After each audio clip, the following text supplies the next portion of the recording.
هذا العدد برعاية فيرينغ فارماسيوتيكالز ألجيري.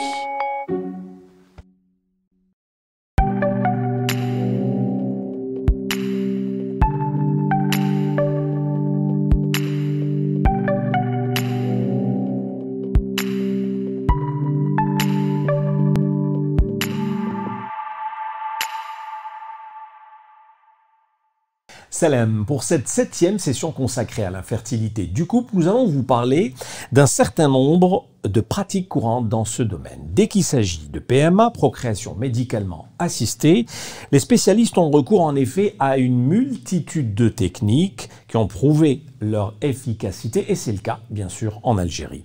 نشرح لكم الممارسات الشائعة في هذا المجال عندما يتعلق بالأمر بالإنجاب بالمساعدة الطبية. يستخدم المتخصصون العديد من التقنيات التي أثبتت فعاليتها وهو الحال أيضا في الجزائر.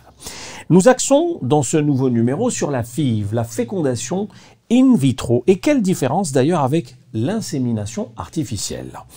Nous remarquons ainsi qu'il en existe 3 types: la fécondation in vitro conventionnelle, la fécondation in vitro par micro-injection et la fécondation in vitro après sélection des spermatozoïdes à fort grossissement. Autre technique également, il s'agit de l'insémination intra-utérine. Nous tenterons de vous simplifier dans un premier temps la compréhension de chacune des méthodes. Par la suite, nous connaîtrons la réalité en Algérie. في هذا العدد الجديد نركز على التلقيح الاصطناعي. هناك 3 أنواع: تلقيح تقليدي، الإخصاب خارج الجسم عن طريق الحقن، الإخصاب في المخبر بعد اختيار الحيوانات المنوية بالتكبير. أسلوب آخر هو التلقيح داخل الرحم. نحاول نبسط لكم فهم هذه الأساليب أولا قبل معرفة الواقع في الجزائر. حالتي هيلثي ترحب بكم.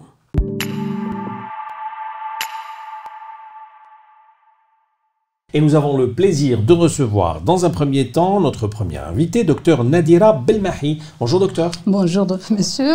Vous êtes médecin biologiste au centre de PMA El Maouloud à Oran. Merci d'avoir accepté notre invitation. Alors, la FIV est aujourd'hui une technique qui est connue, qui est assez répandue dans le monde. Je vais vous demander de nous l'expliquer. L'Ikhsab kharij al-jism, كيفاش تقدري تشرحيها لنا دكتور؟ Donc نهضر لك شويه فرنسي ونعاود نهبط لك. Donc la fécondation in vitro, c'est une technologie, c'est une technique qui est venue au secours des couples infertiles, c'est-à-dire des couples اللي ما ينجموش يكون عندهم une grossesse naturelle. Donc هذا التخصيب خارج الرحم والخارجي.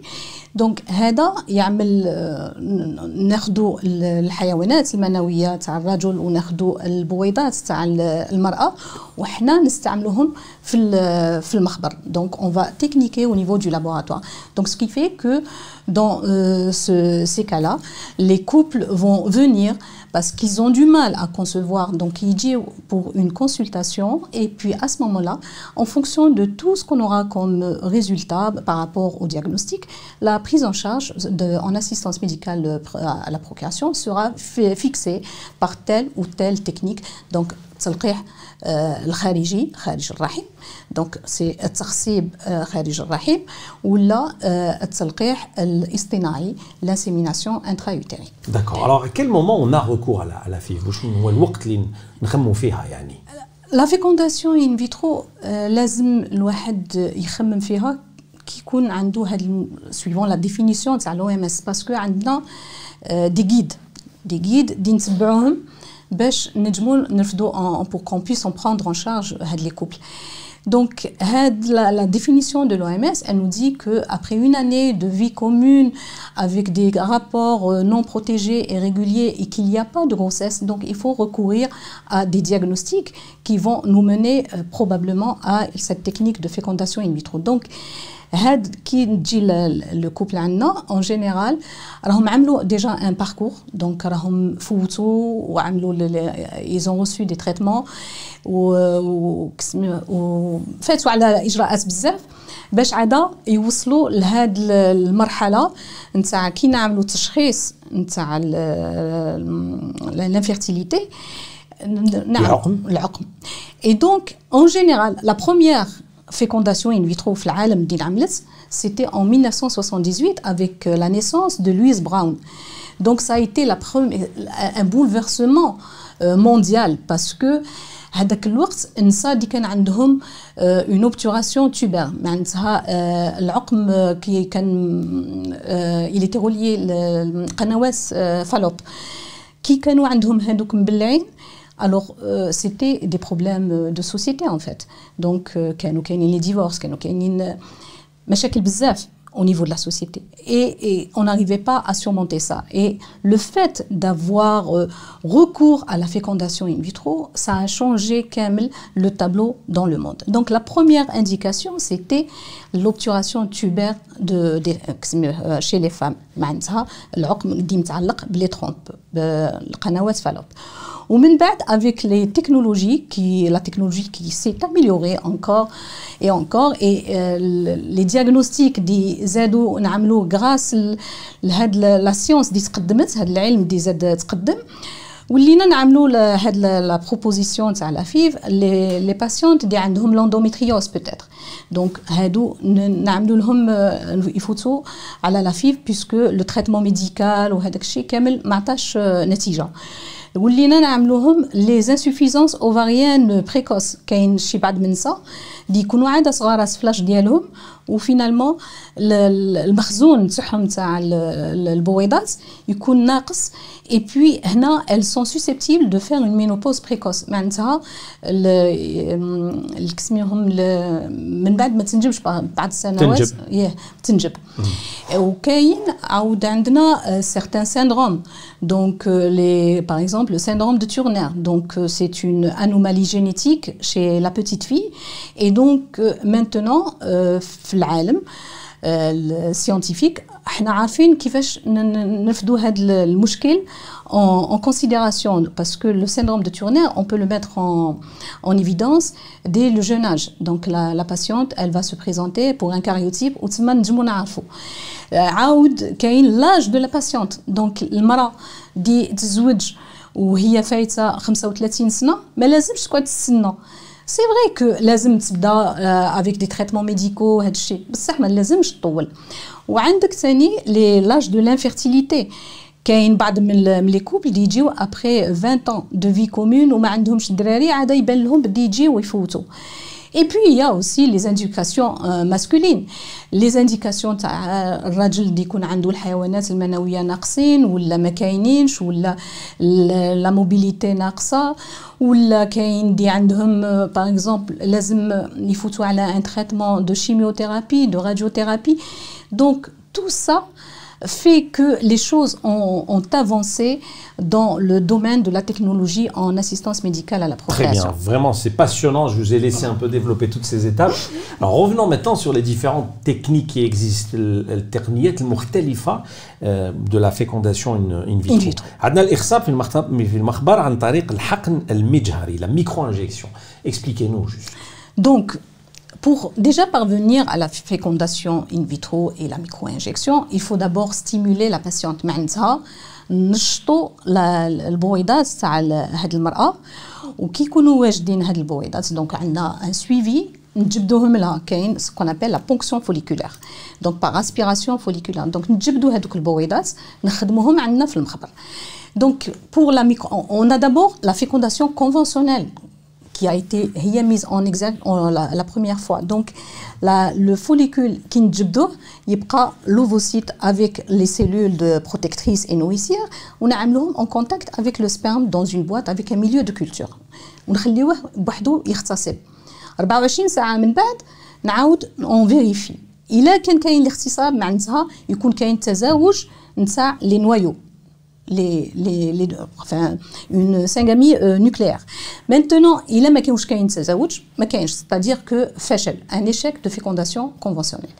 La fécondation par micro-injection, donc ICSI, هذه كي نجبدوا هذوك البويضات نحيو لهم هذوك les cellules nourricières. Donc les cellules هذوك تاع la granulosa اللي يكونوا en même temps nourricières et protectrices نحيوهم ونخدموا هذيك البويضة ونعملوها dans un milieu de culture aussi.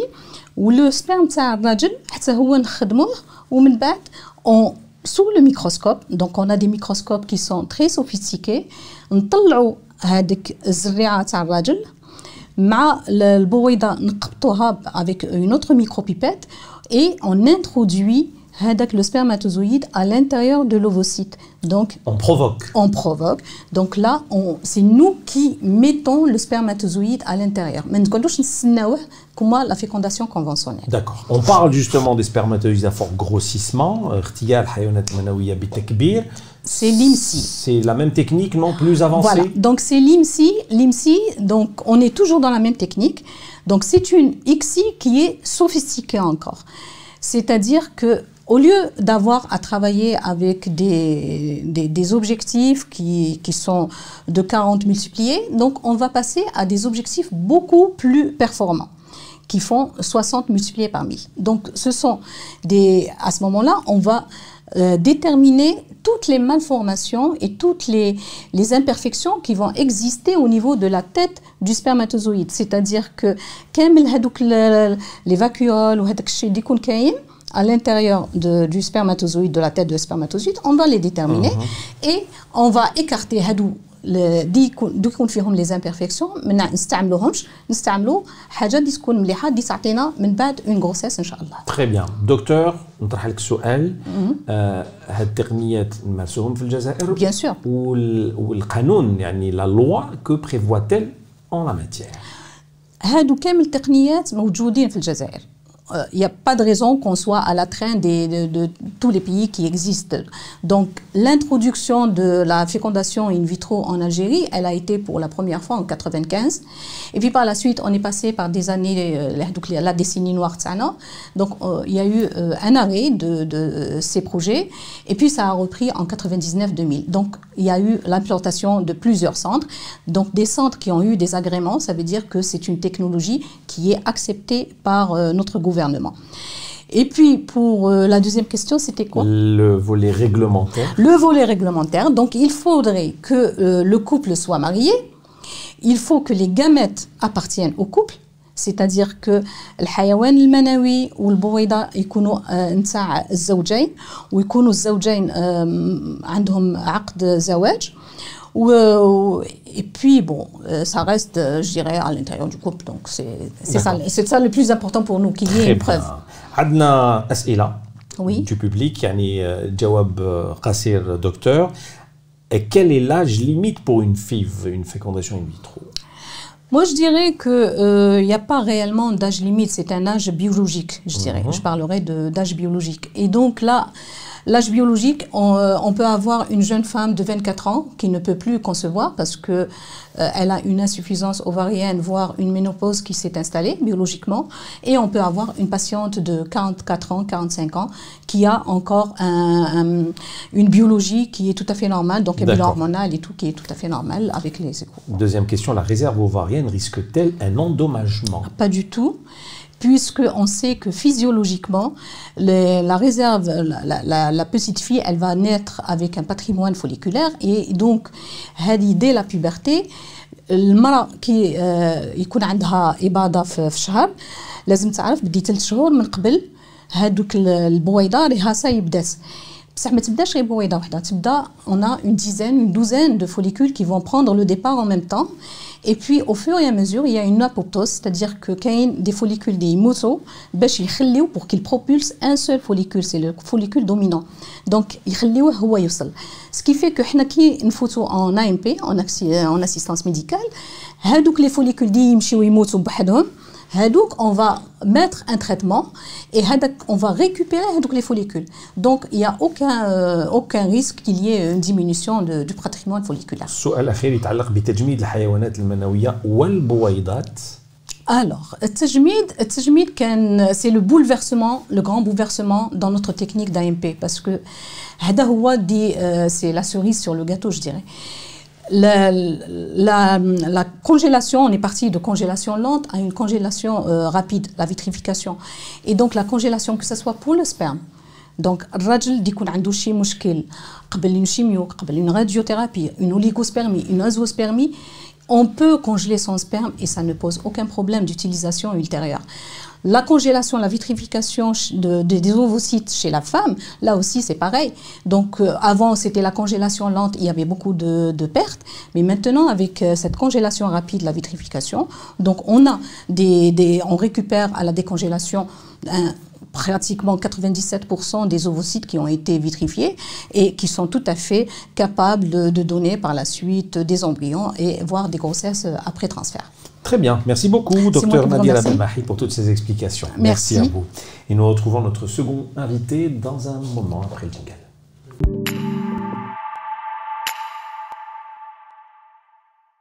Notre deuxième invité est le docteur Saïd Hawet, également gynécologue au centre PMA El Mouloud à Oran. Bonjour docteur. Bonjour. Merci d'être avec nous. Accent à présent avec vous sur une autre méthode. Il s'agit de l'insémination intra-utérine, التلقيح داخل الرحم. تلقيح داخل الرحم هو عملية اللي جينيرالمون لا بروبوز او كوبل اللي يكون عندهم مشكل باش اللي يكون عندهم مشكل تاع عقم انجاب تاع الانجاب اللي ما يقدروش يجيبوا اطفال بطريقة طبيعية. هي عملية c'est une intervention, c'est une technique qui est assez ancienne, عملية قديمة في les 18e siècle elle a apparu et donc هذه العملية c'est une technique qui a subi une nette évolution. واش les caractéristiques de cette technique? C'est une technique qui est assez simple, c'est une technique qui est indolore, ما فيهاش مضاعفات, ou elle est bien acceptée par les couples, bien sûr. Alors, docteur, quelle est finalement la différence avec la FIV? وش هو الفرق مع الإخصاب خارج الجسم؟ Alors, la différence avec la FIV, c'est que au cours de l'insémination utérine, comme son nom l'indique, تلقيح داخل الرحم, la préparation, c'est surtout au niveau du sperme du mari. C'est-à-dire العملية اللي نقوموا بها هي العملية المخبرية اللي نقوموا بها تكون seulement على العينة تاع الحيوانات المنوية.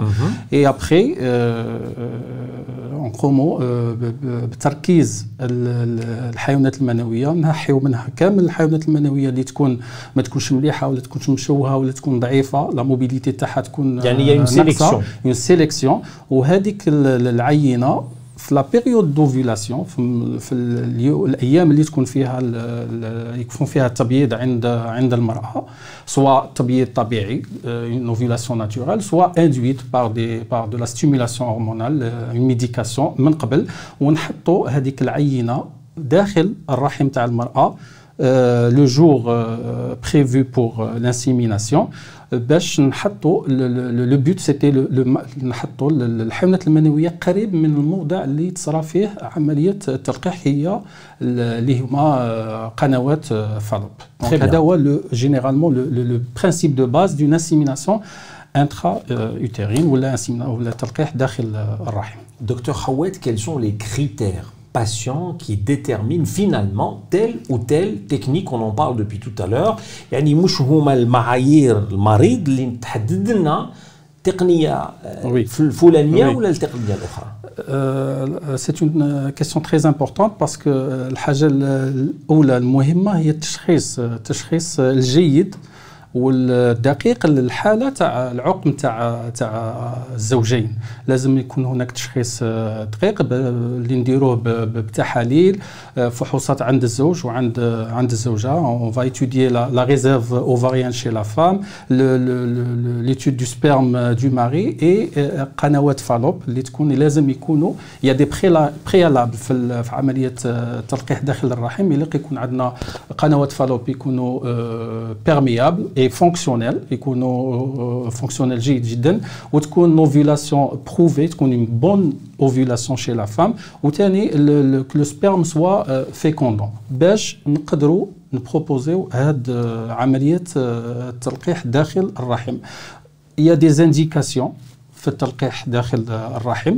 جينيرالمون لي زانديكاسيون يكونوا الاسباب العقم يكونوا خفاف، يكون سواء ذكري، يكون صعوبات في العلاقه ما بين الزوج والزوجه، ولا يكون كاين باغ اكزومبل اون كونسونطراسيون دي سبرماتوزويد تكون قليله، ولا الحركه تكون ضعيفه، ولا التشوهات باغ اكزومبل، ولا ثاني دي زانديكاسيون دوردر فيمينين. À titre d'exemple,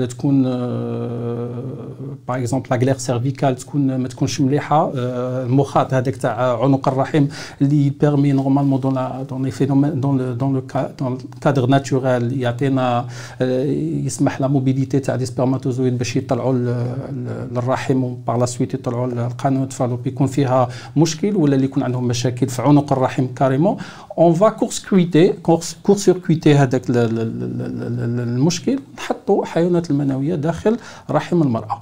في حالات واحد اخرين اون اي اوبليجي دو باسي بار لا فيكونداسيون ان فيترو. ثاني il faut pas oublier le cadre ثاني تاع l'âge de la patiente. Il faut pas que كما على بالكم بلي l'âge au-delà de 35 ans. هنا تكلمنا على عامل الوقت، عامل le facteur temps. Voilà. On a l'impression que les choses entre parenthèses sont un peu pressées lorsqu'on parle d'insémination. يعني le couple اللي ماشي قادر على الإنجاب il doit se manifester vite. Ça dépendra de la nature du couple. Ça dépendra de كيفاش يكونوا الأزواج. هي selon l'OMS il faut تكون المعاشرة pendant au moins une année pour les femmes اللي يكون عندهم أقل من 35 سنة. Maintenant pour les femmes اللي يكون أكثر من 35 سنة ما يكونش باش يبداو الزوجين يشوفوا المشكل تاع العقم، خاص يكون المعاشرة با بلوس دو 6 موا. نقوموا بالتحاليل ويلق نفتشوا لو بلوتو بوسيبل على المشكل، باسكو au delà de 35 ans les chances de grossesse diminuent. Il faut savoir que la fertilité chez la femme à partir de 20 ans, c'est elle est au sommet, elle est optimale. À partir de 30 ans, ça commence à dégringoler et donc يكون عندنا مشاكل في الإنجاب عند الأزواج. حاجة واحدة أخرى la durée de l'infertilité. يكونوا زوجين اللي يكون متزوجين مدة عامين 3 سنين و4 سنين وداروا كامل الوسائل باش يكون كاين حمل، مي ما قدروش، لازم يتوجهوا الطبيب الأخصائي في المساعدة على الإنجاب. Le facteur temps, il est très important en PMA. Très bien. Dernière question, docteur. Ce que j'ai posé également à votre collègue, docteur Belmahi, tout à l'heure, pour ce qui est de l'insémination intra-utérine. La loi en Algérie, qu'est-ce qu'elle prévoit? Le cadre législatif ou شيقول القانون في هذا الموقف بالضبط؟ بالنسبة للتلقيح داخل الرحم القانون يسمح بإجراء هذه العمليات du moment qu'il y a une cause ou un problème chez le couple. وكامل المصالح اللي يخدموا dans le domaine de la مساعدة على الإنجاب ils sont habilités à faire ces inséminations qui sont encadrées par la tutelle qui est le ministère de la Santé. Aucun des lois qui régissent il y a des textes بصح يكون كاين في اطار قانوني، سيتادير يكون زواج شرعي بين الازواج، يكون عمليه تاع التلقيح تكون فيما يخص الحيوانات المنويه والبويضات نتاع الزوجه ونتاع الزوج يكونوا داخل لو كوبل. Donc, consentement mutuel du couple. Et en plus, c'est le consentement lorsqu'on indique telle ou telle intervention. Alors, vous m'inspirez vraiment une dernière question. Les mentalités changent-elles? يعني وفرون راك تشوف المرضى لي كوبل اللي يجيوكم، اسكو تحس في هذه العوامل الاخيره باللي العقليات تبدلت؟ Oui, un petit peu. يعرفوا لي كوبل لي تكنيك تقنيات مختلفة. Maintenant avec tout ce qui est la modernisation des réseaux sociaux, Internet, cette émission spécialement nous permet de transmettre le message au couple. نقلعوا هذوك les faits tabous تاع العقم، وحنا on est là pour donner des solutions. وكامل المراكز هذو اللي راهم كاين في الجزائر عندنا بزاف بزاف المراكز في travers الجزائر tout le pays. اترافور تو البيي راهم كامل سور لوغ كومون دير راهم موجدين رسالهم باش نلقاو الحلول للازواج هذو اللي يعانوا من هذا العقم اللي هو مشكل كبير. Merci beaucoup. Shukran jazilan. Docteur Saïd Hawad, également gynécologue au centre PMA El Mauloud Aouran. Merci à vous. Continuez bien sûr de nous suivre, comme d'habitude sur les réseaux sociaux. Je vous dis à très bientôt. Salam, restez nous fidèles. Merci.